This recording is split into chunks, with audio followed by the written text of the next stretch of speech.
teman-teman, ketemu lagi sama saya ya. Kali ini saya akan coba kasih tips atau informasi ya bagaimana pelunasan atau pelunasan dipercepat ya dengan KPR Bank BTN teman-teman. Jadi kalau teman-teman ada yang bingung, saya mau melakukan pelunasan nih, tapi belum jatuh temponya ya, belum jangka waktunya, bagaimana? Bisa nggak? Bisa. Teman-teman tinggal baca saja perjanjian kredit teman-teman. Setiap orang beda-beda ya isi perjanjian kreditnya. Jadi tinggal dibaca saja. Kalau memungkinkan di sana ada syarat-syaratnya nanti. Berapa tahun minimal, terus kalau ada penalti atau denda berapa persen itu ada, dan masing-masing orang itu beda ya teman-teman. Jadi teman-teman baca saja kalau mau melakukan pelunasan dipercepat ya, bagaimana caranya. Nah, saya kasih contoh gimana sih step-stepnya gitu ya teman-teman, bagi pengen melunasi dipercepat nih stepnya bagaimana. Nah, kalau saya kasih contoh di Bank BTN ya teman-teman, mungkin berlaku juga bagi bank yang lain ya, karena kurang lebih akan sama ya. Teman-teman pertama tinggal datang saja ke Bank BTN ya, atau bank manapun deh, tinggal datang saja ke sana, lalu teman-teman minta nomor antrean untuk ke loan service ya, bagi yang ada loan service-nya. Biasanya di loan service ya sistem hutang lah, perhutangan gitu ya, atau kalau yang ada loan service-nya mungkin customer service ya. Tapi biasanya sih ada loan service. Nanti teman-teman bisa dapat nomor antrian seperti ini teman-teman. Teman-teman bisa lihat ya. Nah, seperti ini teman-teman. Nah, ini adalah contoh nomor antrian di Bank BTN ya. Di bank lain ya beda lagi ya. Ini sebagai contoh aja. Nah, setelah teman-teman mengambil nomor antrian ini, teman-teman bisa langsung menuju loan service ya teman-teman. Ya, ini contoh aja. Jadi teman-teman tinggal bilang aja ke security mau melakukan pelunasan dipercepat gitu ya teman-teman. Teman-teman dapat tadi ya nomor antrian tadi, teman-teman langsung saja menuju loan service ya.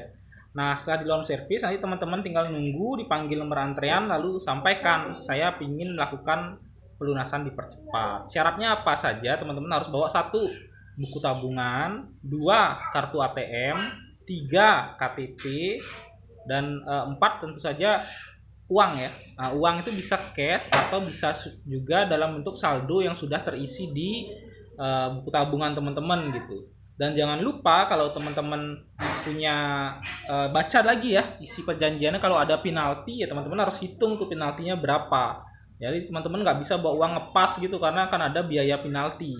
Tentu saja nanti ada biaya meterai ya teman-teman, meterai 10.000. Teman-teman bawa aja meterai 10.000 dari rumah, atau kalau nggak bawa bisa bayar di sana nanti di bank teman-teman. Nah, kalau udah lengkap tadi syaratnya, teman-teman tinggal mengisi formulir, tanda tangan dan lain sebagainya, nanti diarahkan oleh teman-teman dari bank ya, loan service-nya di sana. Setelah itu, maka teman-teman bisa langsung diarahkan ke teller teman-teman untuk melakukan pemindah bukuan dari buku tabungan teman-teman atau dari uang cash yang teman-teman punya, dipindah bukukan untuk dilakukan pelunasan ya teman-teman. Nah, setelah itu teman-teman udah selesai, jadi nggak ribet ya teman-teman, nggak usah mikir pengen pelunasan dipercepat bisa nggak ya, ribet nggak ya gitu. Nggak, tinggal datang aja ke bank, siapkan tadi syarat-syarat yang saya bilang, buku tabungan, kartu ATM, KTP, dan tentu saja uang atau saldo yang ada di buku tabungan teman-teman. Nah, teman-teman nanti setelah dilakukan pemindah bukuan di teller, nanti teman-teman nggak akan langsung dapat sertifikat ya teman-teman. Teman-teman baru dapat sertifikatnya itu H+3. Jadi kalau teman-teman melakukan pelunasan di hari Senin, teman-teman bisa mulai mengambil sertifikatnya itu di hari Kamis, karena H+3. Kalau baru bayar hari Rabu, berarti hari Senin depannya, karena kan Sabtu Minggu libur itu teman-teman. Nah, ini syarat-syarat untuk mengambil sertifikatnya ya. Teman-teman kalau mau ngambil sertifikat begitu lunas ya, H+3 ya. Nah, syaratnya seperti ini teman-teman. Nah, ini teman-teman bisa baca nih pengambilan dokumen H+3 sampai H+14. Jadi ada jangka waktunya teman-teman. Kalau teman-teman ngambilnya setelah H14, nanti teman-teman kena denda ya. 500.000 tuh dendanya per bulan kalau nggak diambil-ambil. Sudah lunas tapi nggak diambil sertifikatnya, wah kena denda. Jadi saran saya segera diambil ya. H+3 itu langsung diambil aja.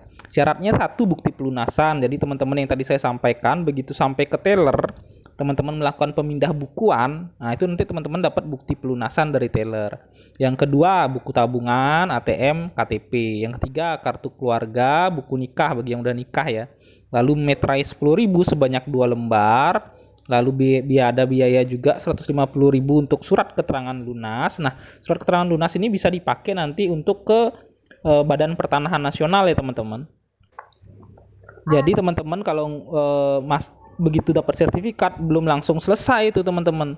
Teman-teman memang dapat sertifikat fisiknya ya teman-teman yang pegang, tapi itu sertifikatnya itu masih menjadi hak tanggungan ya, karena ada tulisannya di sana. Sertifikat ini masih tertanggung di Bank BTN. Teman-teman harus coret itu. Bagaimana cara coretnya? Teman-teman harus datang ke Badan Pertanahan Nasional ya.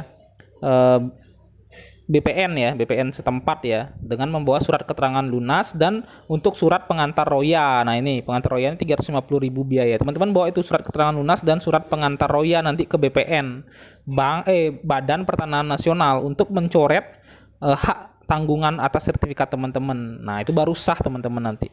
Tadi ya teman-teman, step-stepnya teman-teman pelunasan. Jadi begitu teman-teman lunas H+3 ngambil sertifikat, bukan berarti begitu sertifikat teman-teman pegang udah selesai, prosesnya belum. Karena di sertifikat itu nanti akan ada tulisannya sertifikat ini masih tertanggung Bank BTN atau bank apa gitu. Nah, untuk menghilangkan tulisan itu atau mencoret tulisan itu, teman-teman harus memproses royanya tadi. Makanya teman-teman butuh surat keterangan lunas dan surat keterangan roya. Nah, itu yang dibawa ke BPN setempat. Misalnya Jakarta ya BPN Jakarta, Bekasi ya BPN Bekasi gitu. Jadi tergantung wilayah teman-teman. Datang saja ke sana, nanti diurus, baru bisa dicoret. Setelah dicoret, baru deh itu resmi teman-teman yang punya sertifikatnya itu. Kenapa kalau nggak dicoret tadi hak tanggungannya? Nah, itu artinya teman-teman nggak akan bisa minjem ke bank lagi karena masih tertanggung Bank BTN. Teman-teman mau minjem bank lain nggak bisa loh, ini masih tertanggung. Atau teman-teman mau jual nggak bisa juga karena masih tertanggung gitu.